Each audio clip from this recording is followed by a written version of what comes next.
Indonesia dikenal sebagai negara maritim terbesar di dunia, dengan potensi sumber daya kelautan dan perikanan yang sangat luar biasa. Keberadaan Kementerian Kelautan dan Perikanan atau KKP menjadi sangat vital dalam upaya pengelolaan dan pengembangan potensi bahari bangsa secara berkelanjutan. Berdiri di era reformasi, KKP lahir dari kesadaran akan pentingnya memfokuskan pembangunan pada sektor kelautan yang sebelumnya kurang mendapatkan perhatian. Sejak tahun 2000, institusi ini terus berkembang dan beradaptasi, mengukuhkan diri sebagai pengawal utama kekayaan laut Indonesia. Kami, para mahasiswa magang dari Fakultas Psikologi Universitas 11 Maret Angkatan 2022, merasa sangat beruntung mendapat kesempatan belajar di lembaga ini. Kami tidak hanya menyaksikan langsung dinamika kerja di lingkungan pemerintahan, tapi juga mendapat pengalaman praktis yang tak ternilai, khususnya terkait pengelolaan sumber daya manusia atau SDM, yang modern dan berbasis kompetensi di bawah binaan Biro SDM dan Organisasi, serta turut berkontribusi dalam proses kerja Assessment Center atau ACKKP. Pada video ini, kami akan menjelaskan macam-macam aktivitas-aktivitas kami dalam kurun waktu 4 bulan, terhitung dari bulan Maret sampai bulan Juni 2025, dalam program magang MBKM atau program magang Merdeka Belajar Kampus Merdeka. Ruang kerja kami terletak di Gedung Minabari 4, lantai 16 Assessment Center, Kecamatan Gambir, Kota Jakarta Pusat. Assessment Center KKP itu sendiri merupakan suatu badan atau divisi di bawah naungan Biro SDM Aparatur dan Organisasi Kementerian Kelautan dan Perikanan yang bertugas untuk mengukur kompetensi dan memprediksi keberhasilan pegawai dalam satu jabatan. Metode ini melibatkan berbagai alat ukur atau simulasi berdasarkan kompetensi jabatan yang relevan, serta melibatkan beberapa asesor atau penilai. Tujuan dari divisi ini adalah untuk memberikan informasi yang adil dan objektif kepada pimpinan dalam pengambilan keputusan terkait kepegawaian, serta sebagai dasar penyusunan rencana pengembangan pegawai. Selama masa magang, kami memahami bahwa seluruh proses penilaian kompetensi di KKP terbagi menjadi 3 tahapan utama: persiapan, pelaksanaan, dan evaluasi. Pada tahap persiapan, proses ini mencakup verifikasi cermat terhadap dokumen administratif peserta, koordinasi dengan unit kerja terkait, dan briefing bagi para asesor. Pada tahap pelaksanaan, kami melihat berbagai metode digunakan untuk mengukur kompetensi secara objektif melalui analisis kasus atau ANKAS, diskusi kelompok tambah pemimpin atau LGD, uji kompetensi teknis melalui Computer Assisted Test atau CAT, penyusunan dan presentasi makalah, serta wawancara teknis. Pada tahap evaluasi, diadakan forum asesor meeting, di mana seluruh data peserta dianalisis oleh para asesor. Untuk proses penilaian, didasarkan pada bukti konkret, termasuk kutipan pernyataan atau verbatim dari peserta saat LGD dan wawancara. Semua pengalaman ini kami jalani dengan ritme kerja dari pukul 7.30 pagi hingga pukul 4 sore dari hari Senin hingga hari Kamis di kantor. Dan kami bekerja di rumah atau WFH pada hari Jumat dikarenakan efisiensi penganggaran. Hari pertama kami magang dimulai pada tanggal 3 Maret 2025. Dengan mengikuti apel pagi di lantai 3 Biro SDM Aparatur dan Organisasi. Setelah apel, kami mendapat penugasan pertama, yaitu mendukung tim asesor dalam mengevaluasi hasil uji kompetensi untuk salah satu divisi KKP yang telah dilaksanakan bulan sebelumnya. Pada minggu-minggu awal ini, fokus kami adalah menyusun transkrip verbatim yang merupakan dokumen yang merekam secara persis setiap ucapan peserta asesmen selama proses penilaian. Verbatim ini berguna untuk mengidentifikasikan dan mengklasifikasikan ucapan peserta dengan indikator kompetensi atau behavioral event interview yang digunakan dalam asesmen center KKP seperti dimensi integritas, kerjasama, komunikasi, orientasi pada hasil, layanan publik, pengembangan diri dan orang lain, mengelola perubahan, pengambilan keputusan, dan berkat bangsa. Proses pembuatan transkrip verbatim ini membutuhkan waktu beberapa hari dikarenakan banyaknya peserta asesi, sehingga kami sering membagi tugas-tugas tidak hanya dalam proses pembuatan verbatim, namun dalam penugasan-penugasan lainnya selama kami magang. Keesokan harinya, pada tanggal 4 Maret 2025, Assessment Center KKP kedatangan tamu dari Kementerian Sosial Indonesia, di mana Assessment Center KKP menjelaskan tentang proses-proses evaluasi pegawai, fasilitas-fasilitas Assessment Center KKP, beserta sharing pengalaman-pengalaman yang dapat diaplikasikan di Biro SDM Kementerian Sosial Indonesia. Selama proses rapat, kami membantu untuk memfoto dan memvideokan sebagai dokumentasi.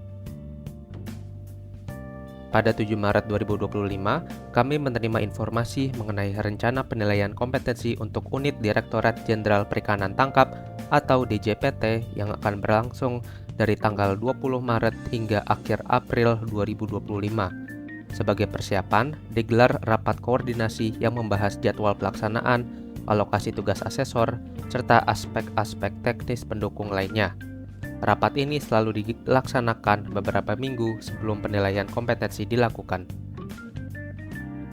Pada tanggal 10-12 Maret 2025, kami ditugaskan untuk menganalisis hasil verbatim dari penilaian kompetensi yang telah dilakukan bulan sebelumnya melalui metode STAR. Metode ini menguraikan narasi peserta menjadi 4 komponen, yaitu situation atau konteks masalah, task atau tanggung jawab jabatan, action atau langkah penyelesaian, dan result hasil yang dicapai.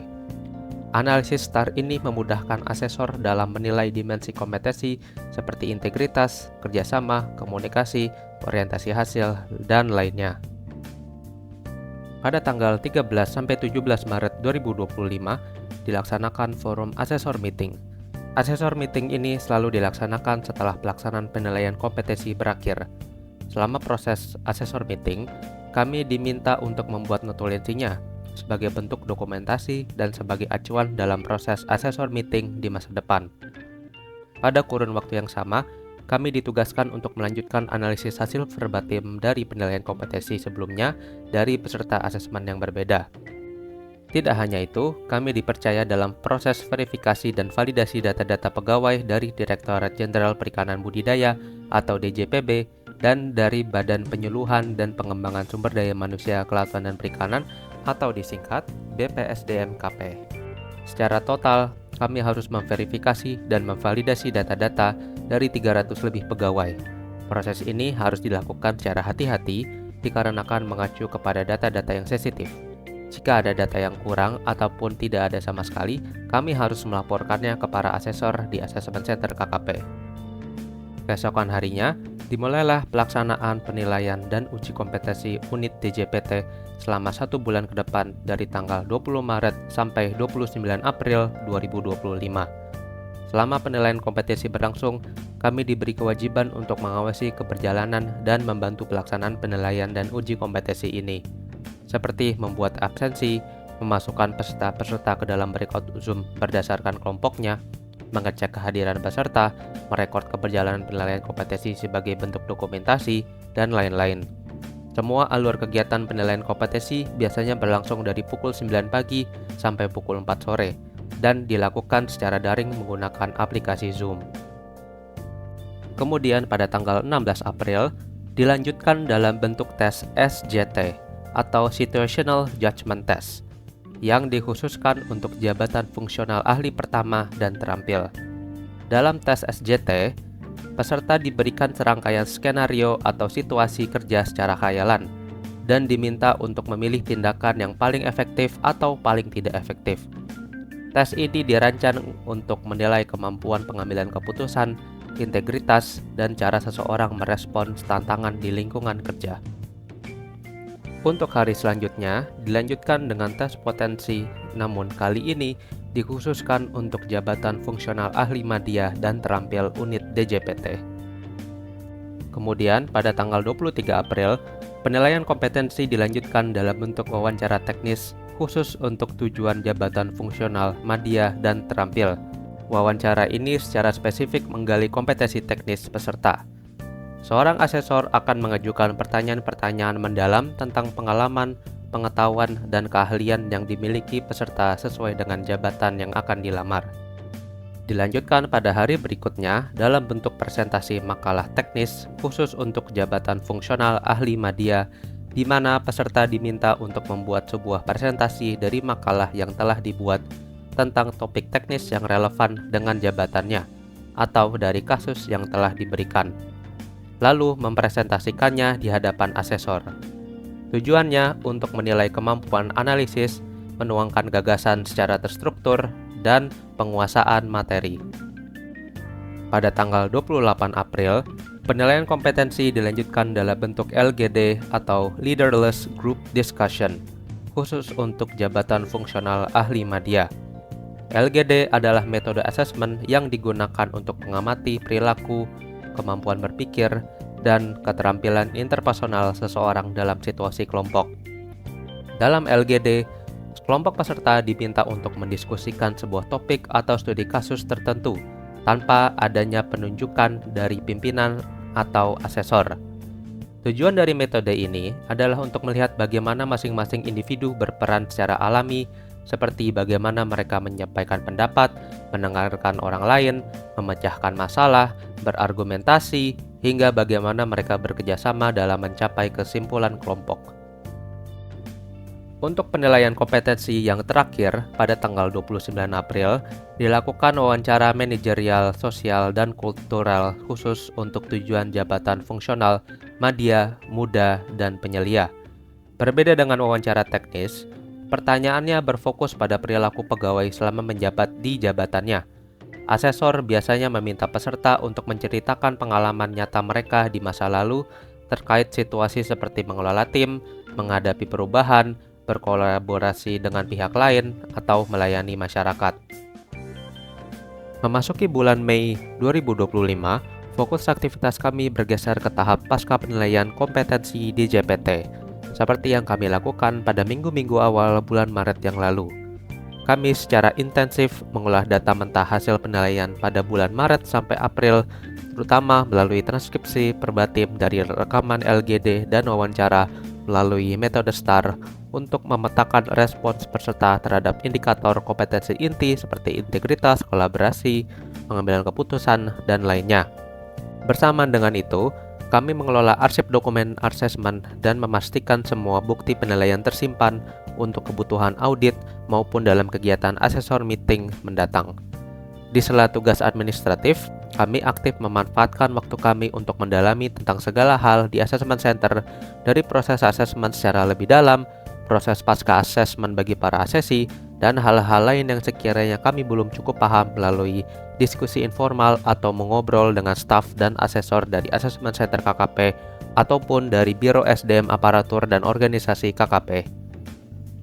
Highlight utama di bulan Mei bagi kami adalah ketika kami menghadiri rapat koordinasi persiapan penilaian kompetensi pegawai jabatan fungsional dan pemetaan pegawai di lingkungan KKP pada tanggal 14 Mei 2025. Rapat ini berlangsung dalam 2 sesi. Sesi pertama berlangsung dari pukul 9 pagi sampai pukul 12 siang, sementara sesi siang berlangsung dari pukul 1 siang sampai pukul 4 sore.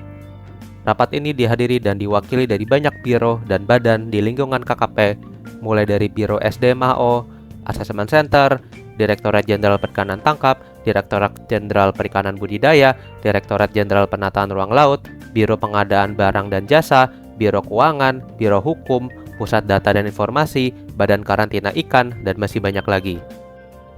Meskipun rapat ini membahas banyak poin-poin penting, kami menyimpulkan 5 hal inti yang menjadi fokus pembicaraan dalam rapat ini. Pertama, Kepala Biro SDMAO menekankan transformasi SDM KKP dari sekedar human resource menjadi human capital, konsep yang menempatkan pegawai sebagai mitra strategis pencapai visi kelautan dan perikanan. Kedua, dibahas mekanisme penilaian kompetensi ketat dengan 3 dimensi yang berurutan, dari penilaian potensi, lalu manajerial sosial kultural atau mansoskul, lalu teknis. Ketiga, diungkapkan tantangan kapasitas asesor yang hanya berjumlah 7 orang untuk menangani lebih dari 1.000 usulan. Keempat, Kepala Biro SDMAO juga menggarisbawahi instruksi Menteri agar penilaian kompetensi harus mencerminkan strategi pembangunan sektor kelautan perikanan seperti program swasembada garam. Terakhir, Beberapa badan dan biro mengeluhkan tantangan operasional, mulai dari keterbatasan formasi jabatan hingga proyeksi krisis jabatan penyuluh pada tahun 2027 akibat batasan jenjang karir.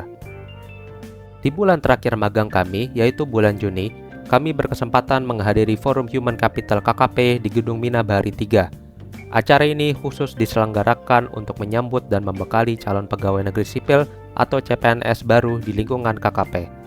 Selama forum, kami menyimak berbagai materi-materi yang dipaparkan oleh berbagai narasumber, bahkan salah satu narasumber dari forum ini berasal dari Komisi Pemberantasan Korupsi atau KPK. Materi pertama yang dipaparkan dijelaskan oleh Menteri Kelautan dan Perikanan kami, yaitu Bapak Sakti Wahyu Trenggono, tentang strategi ekonomi biru atau konsep pemanfaatan laut berkelanjutan untuk mendukung visi Indonesia Emas 2045. Kemudian beliau juga memaparkan data pengembangan produksi perikanan Indonesia dari tahun 2020 hingga tahun 2024. Untuk materi yang kedua, kami ditekankan tentang pentingnya integritas sebagai pencegah korupsi dikarenakan angka indeks korupsi di Indonesia yang masih cukup tinggi jika dibandingkan dengan negara-negara tetangga. Lalu untuk materi yang terakhir, kami diajak melihat dua hal. Yang pertama, potensi besar sumber daya laut Indonesia dan tantangan di era revolusi industri 4.0, di mana peran manusia mulai bersaing dengan teknologi. Kemudian, pada tanggal 11-23 Juni 2025, sebagai aktivitas terakhir kami di Assessment Center KKP, kami membantu para asesor dalam pelaksanaan tes potensi dan SJT untuk kenaikan jenjang dan kenaikan pangkat jabatan fungsional. Seperti pada bulan April, aktivitas kami meliputi membuat absensi, memasukkan peserta-peserta ke dalam record Zoom, mengecek kehadiran peserta, merekod, dan membantu peserta jika ada permasalahan. Demikian rangkaian aktivitas dan pengalaman yang telah kami jalani selama mengikuti program magang MBKM di Assessment Center Kementerian Kelautan dan Perikanan. Kami menyampaikan apresiasi dan terima kasih yang sebesar-besarnya kepada seluruh jajaran staf, asesor, serta Biro SDM Aparatur dan Organisasi Kementerian Kelautan dan Perikanan atas bimbingan, ilmu, dan kepercayaan yang telah diberikan kepada kami selama 4 bulan terakhir. Saya, Alivio Noval Ikhtiariutomo, berserta rekan saya Yusuf Wijaya Ramanto, mahasiswa magang MBKM Fakultas Psikologi Universitas 11 Maret Angkatan 2022, juga memohon maaf apabila selama penayangan video ini terdapat kekeliruan dalam penyampaian maupun hal-hal yang kurang berkenan. Semoga apa yang kami bagikan dapat memberikan gambaran yang jelas serta bermanfaat bagi rekan-rekan semua. Terima kasih telah menonton. Kami pamit undur diri dan sampai jumpa.